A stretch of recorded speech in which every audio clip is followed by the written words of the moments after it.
The road to the American Revolution. The 13 colonies used to be part of Great Britain. So how did they become part of the United States?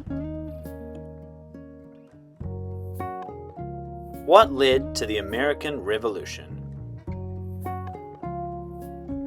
In this video, we'll cover the topics of the Stamp Act, the Sons of Liberty, and the Townshend Acts. The story of the American Revolution begins in Britain. Back then, in the 1700s, the king had a lot of power. But the government was also made up of Parliament. This was a body of people elected by the representatives. The king's power used to be absolute, but by the time the colonies were founded, his power had diminished, and Parliament had grown immensely in power. When colonists first arrived in the New World, they took with them the idea of self-government, which came with it a few ideas of the rights of Englishmen. Some of the beliefs that they brought with them were things like, the government could not just search your home for no reason. People couldn't be thrown in jail for no reason. People were able to protest or petition the government to ask for what they needed, and any other unfair laws the government might try to put on them. Before we talk about the colonies, it's important to understand Great Britain. It was made up of England, Scotland, Wales, and Northern Ireland. Ireland is right next door, but it's a different country. Britain had an early democratic government where people were represented. They sent representatives to Parliament. One major problem, though, was England, Scotland, and Wales had representatives, but the 13 colonies had no representative in Parliament.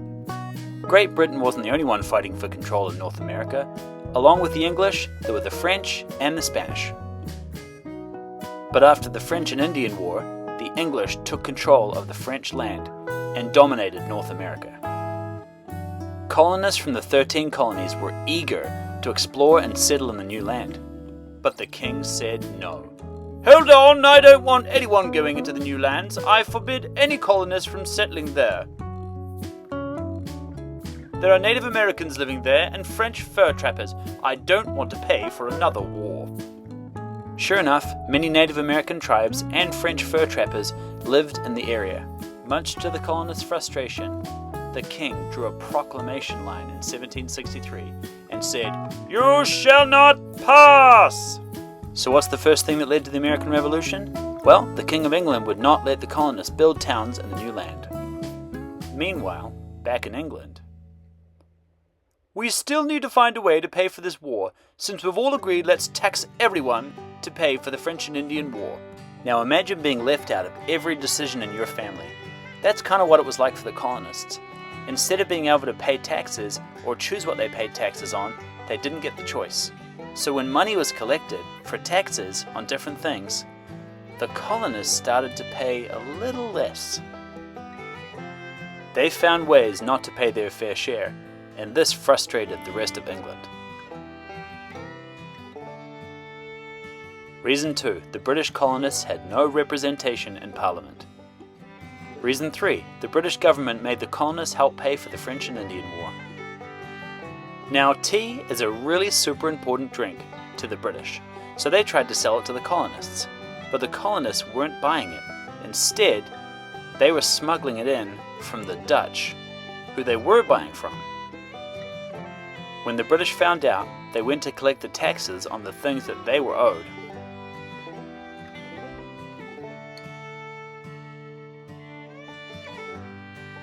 "Good day, we're here to collect the taxes you owe us, thank you very much." "Taxes? What taxes? We haven't been buying anything from you." "Very well, if that's the way you want to play the game, so be it. You're going to jail." Remember the rights of Englishmen? This was a violation of those rights.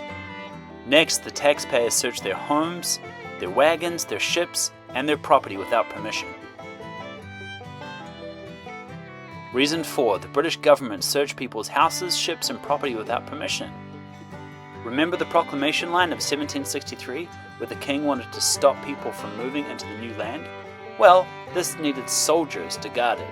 So, the king decided to put them in people's homes, and they had to pay for them and feed them. This was called the Quartering Act of 1765, and it made people super mad. By Jove! I've got a jolly good idea, chaps! The next thing the British did to try and pay for the French and Indian War was to put taxes on anything made of paper. That included playing cards, marriage licenses, envelopes, newspapers, anything that was made of paper. This made the British colonists mad as well.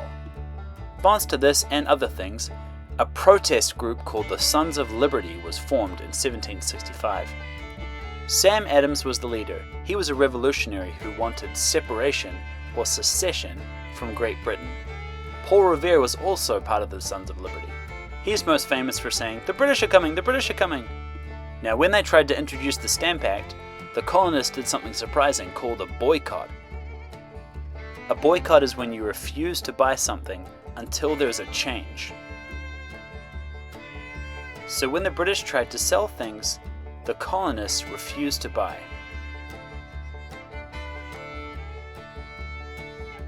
Yoo-hoo! I'm here to collect all the taxes whenever you're ready! Some of the Sons of Liberty went so far as to tar and feather the tax collectors, completely humiliating them. This boycott became so effective that a group called the Daughters of Liberty even made things themselves at home in the colonies. They refused to buy cloth, dye, lumber, knives, weapons, tobacco from the British. The Stamp Act isn't working. It's making the colonists angry. Let's repeal it. Lads, I've got another idea. How about we put taxes on other things? This new tax resulted in the Townshend Acts of 1767, where they put taxes on brand new things like paint, iron, tea, glass, and porcelain. But once again, the Sons of Liberty created a boycott. They even created their own things again, made the British crack down on them even harder. No British goods! We're not paying that tax, sir! Then I shall arrest you, sir. Do I get a fair trial? No. Bother!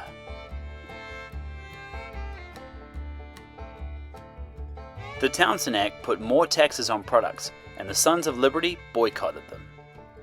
The rights of the colonists were violated. They were not given a fair trial.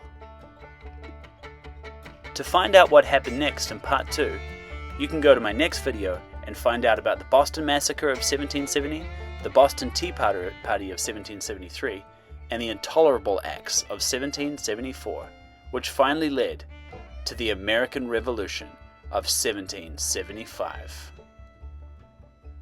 Thanks for watching.